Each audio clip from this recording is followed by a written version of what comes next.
I think we're good to go to start with build, right? So, my plan for this house is to build it in general in light bluish gray with dark bluish gray accents. So I want to make it look really weathered.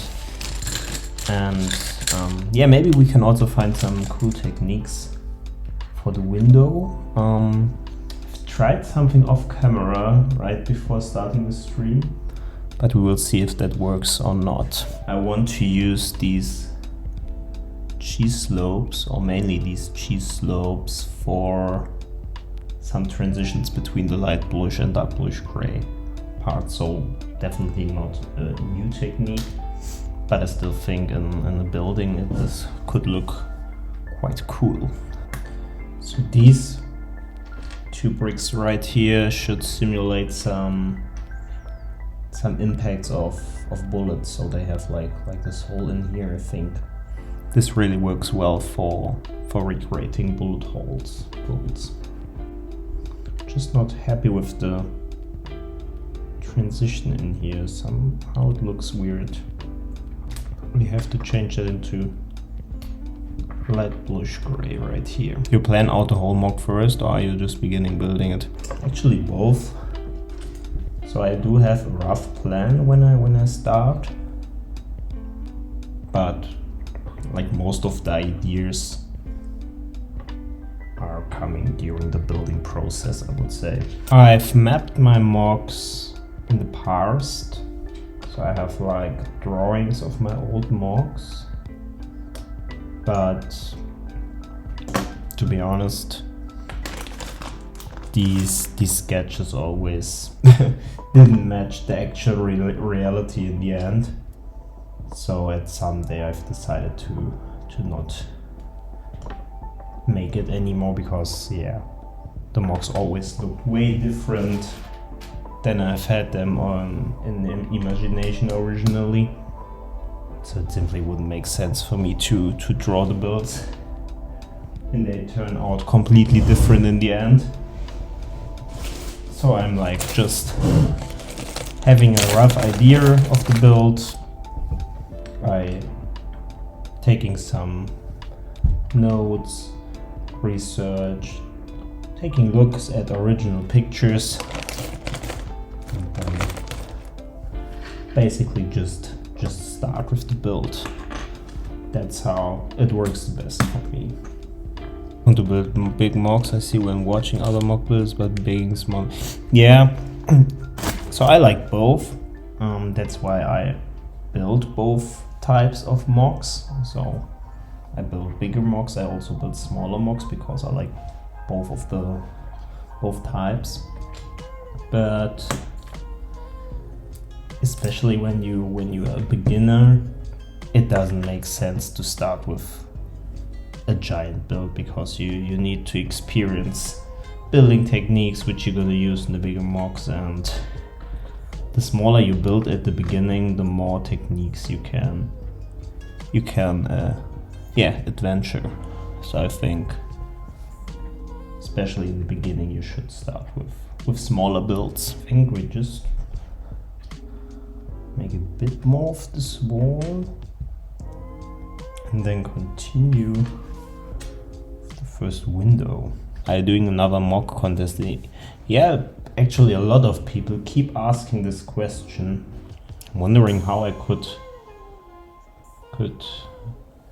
officially make them aware that I will host a mock contest, but in autumn of this year, because I think during the summer break it wouldn't make too much sense hosting a contest, because most of you actually don't build during the summer break. So yeah, that's why I will make this contest in the second half of the year. Hope you understand that and agree with me that this makes the most sense. I think I have an idea for the window, and I agree. I'm also a big fan of this model, especially when but the prints arrived, like, it was again an upgrade.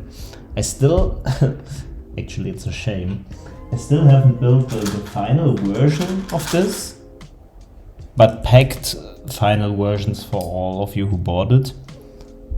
But I still need to make it like my version, the final one. So I'm speaking of some color changes, like you can see some dark bluish gray accents here and there.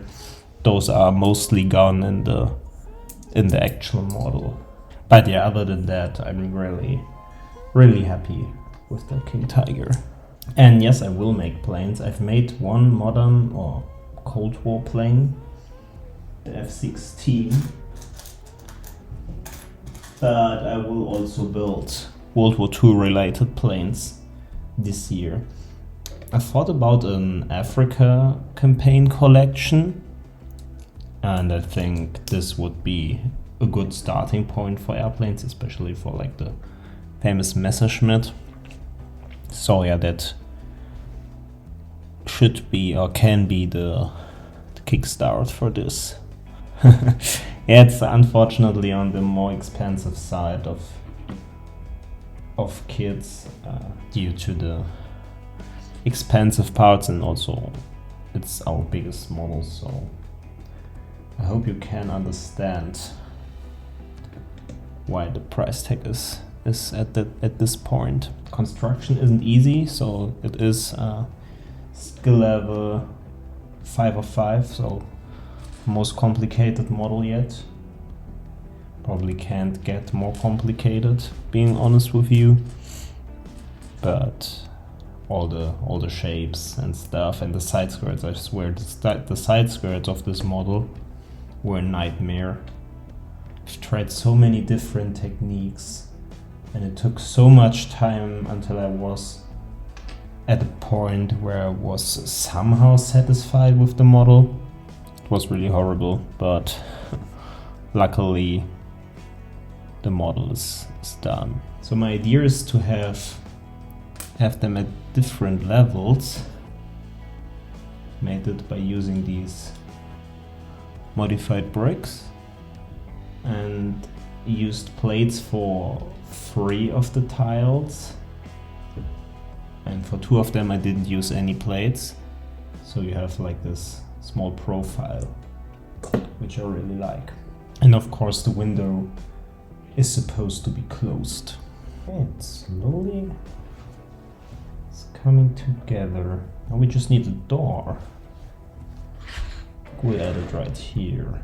I've made the door entrance 6 plate wide because I want to include a little handrail at the left and right side. So usually I make my doors 4 studs wide.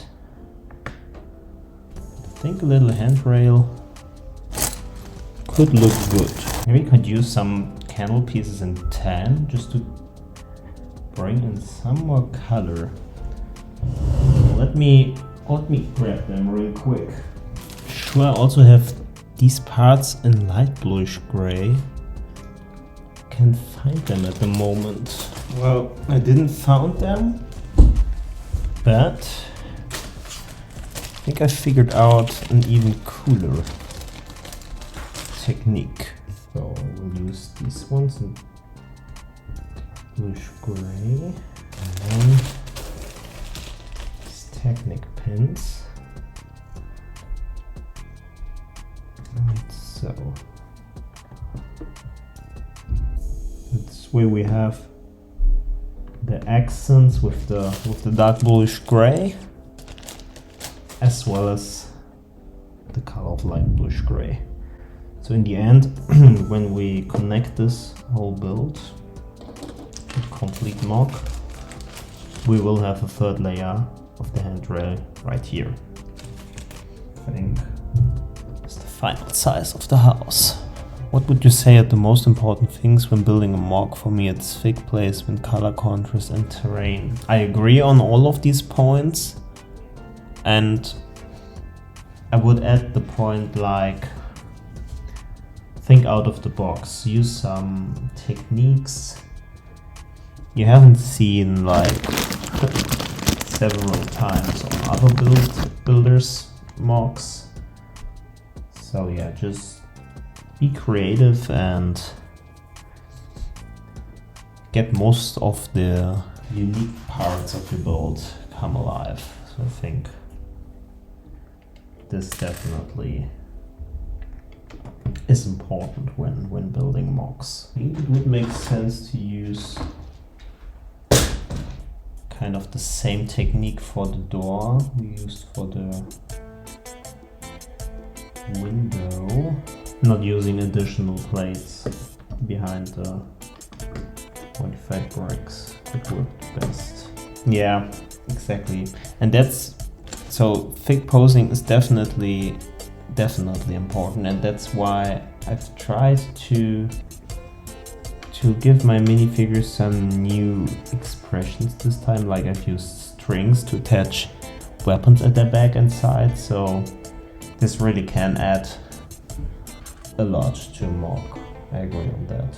Yeah, for me the same, like Lego has always been my most favorite hobby, obviously. I mean, I spend a lot of my time with these tiny pieces.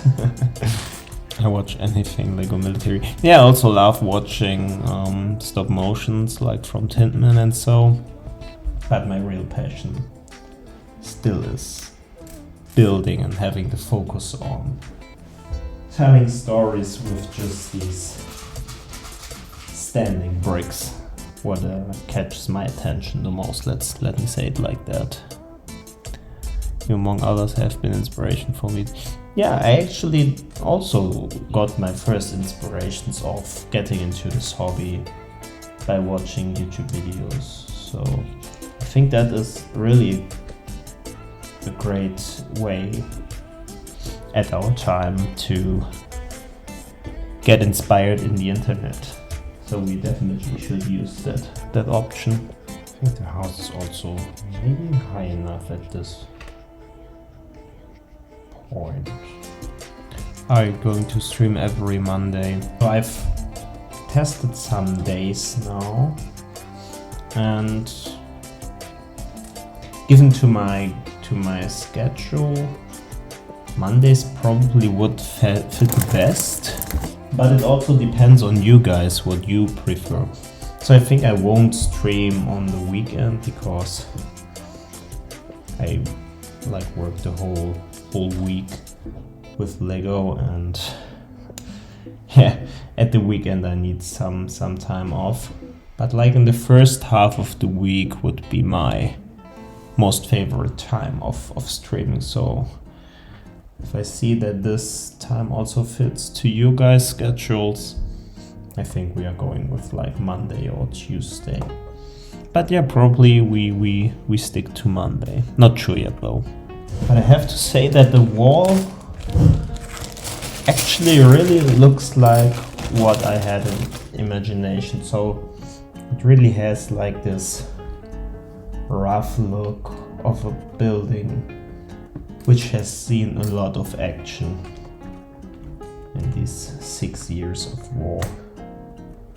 So I have to say that I really like how this came out yet. Favorite bricks of Vader kit?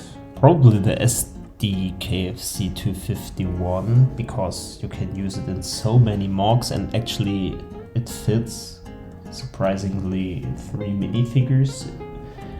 So yeah, I'm a big fan of that design, because yeah, you can basically use it in like any mock. And I don't have a least favorite kit. Maybe sounds a bit stupid, but I like all of my kits. I mean, if I wouldn't like my kits, why should I sell them? I think that would be unfair. If I think like the kit isn't good, I wouldn't feel comfortable selling it. So yeah, I hope you can understand why I don't have a least favorite. But what about you? What is your favorite? What is your least favorite kit? Wow man, 7 kits is actually quite a lot. Thanks a lot for the support. And yeah, the Tiger definitely is a classic model. Probably need some rework here and there, just some minor rework. But overall, I think the design is quite solid. Yeah, and I'm glad that you also like it. It's good to know. Do you do Bricks of Vela and the Brick Crew channel full time? Actually, yes. Since October last year, I'm doing this full time. So it's like an experiment. So I will study again. So I've already studied and worked. Founded Bricks of Valor, and now I'm at the point where I do my best to push everything to the next limit. Being honest with you, financial wise, it was better for me having like a job, but I just wanted to see where I can go when I fully focus on this journey.